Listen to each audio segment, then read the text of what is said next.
I've reset all the filtering and the modulation here because we're going to have a look at this modulation, the entire tab dedicated to it. There's a lot of stuff we get here. There's not one, not two, but 3 LFOs. How about that? LFO number 1 is tied to the volume, the filter, the panning, and the pitch. So if I turn up the pitch amount, it will make it follow this waveform. Goes up and down, up and down. You can choose one here. Let's pick a saw wave, for instance.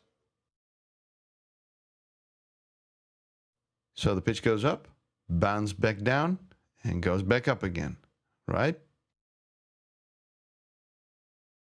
You can see the pitch moving up.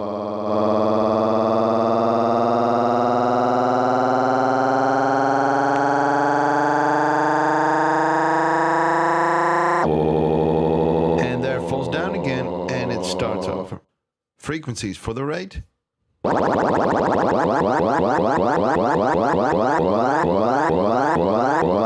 And you get to choose from musical rates.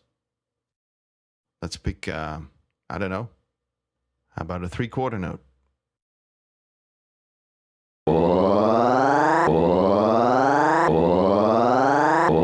So that's based on your tempo here.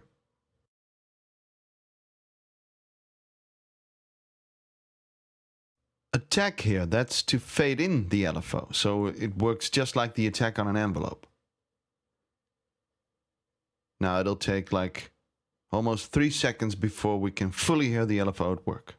It'll start to fade in right away, but it takes 3 seconds before we can fully hear it.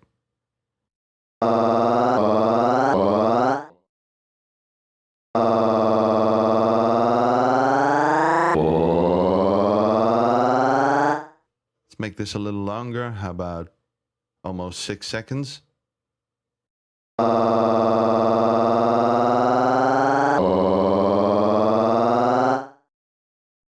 I think it makes a little more sense if I use the volume for this.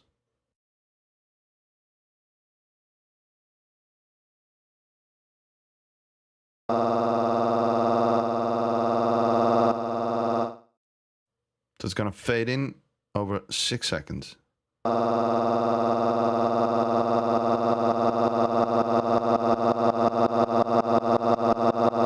Very cool.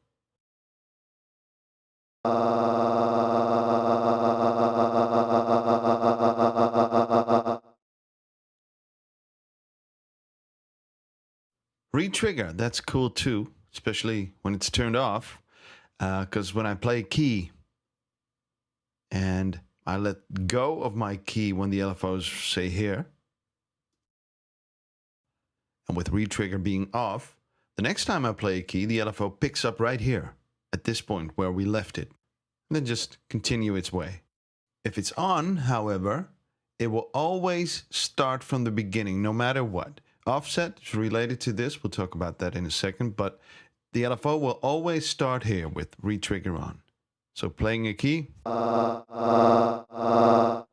then playing it again.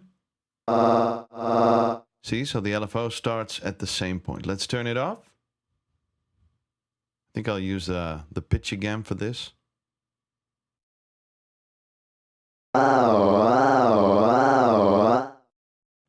So re-trigger is off, and it'll now pick up where it left off.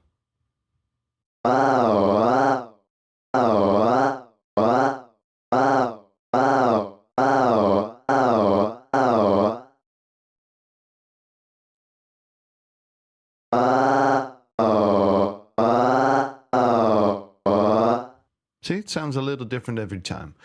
Offset will only work with re-trigger on. It's used to set the starting point of the LFO, where in the wave it will start. So if I put it like this, pitch is going to go down first. Instead of going up like this. So if I move the offset, it's going to go down first.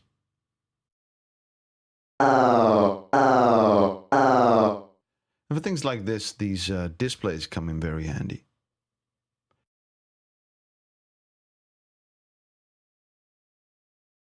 Key here, you use that to set how much of the speed of the LFO, the rate, is determined by the position on the keyboard.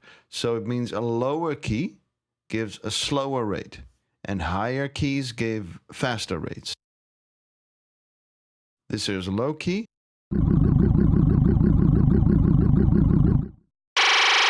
And that's a high key. It's a lot faster, right? Again, low key.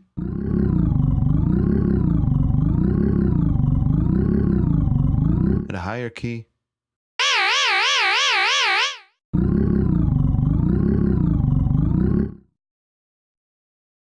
All right, so that is LFO number 1. And I guess in a lot of situations, this will be just what you need. But, you know, if you want to do really wild stuff, this may not be enough for you. So you can turn to LFO number 2 and number 3. These are identical, and they're different from the first LFO in that they're not tied to any parameter. You can choose 2 destinations here, both freely assignable, A and B. You can choose from a long list.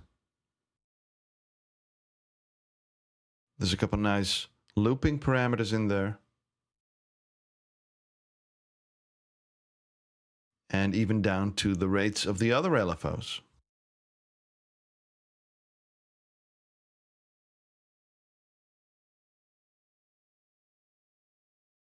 For the example, let's pick pitch again.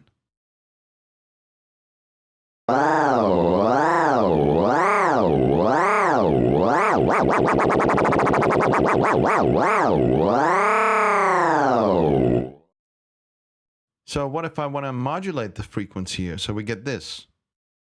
Well,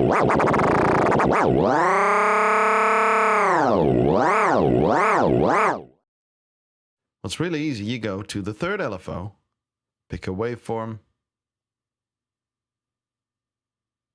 set the rate of LFO number 2, little amount, and off we go.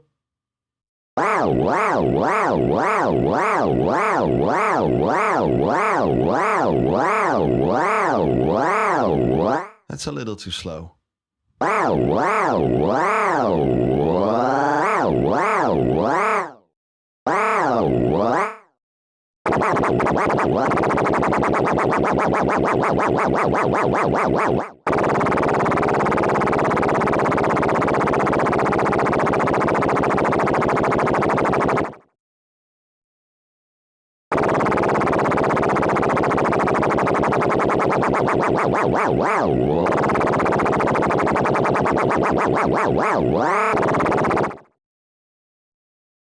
All right, so that's LFO 2 and 3. But we're not done yet. We even get a blank envelope over here, the aux envelope. It works exactly the same as the envelopes in the pitch and the filter global tabs, except that it's again not tied to anything. And there's that same menu with destinations again. So again, opens up for numerous creative possibilities. Let me choose LFO2 rate like we just did a minute ago. Need to turn it on first and give this an envelope instead of an LFO. The LFO goes up and down, but I want it to go down only once. So I'll need an envelope for that. So it's going to take 3 seconds for the LFO to slow down over this decay. Maybe a little longer.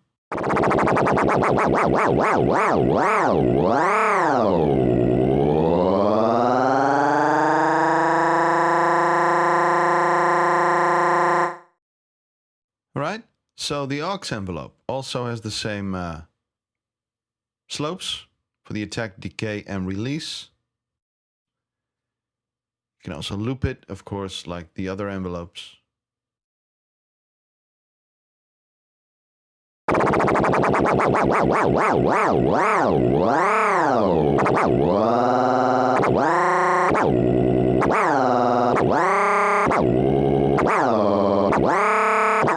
That's weird stuff.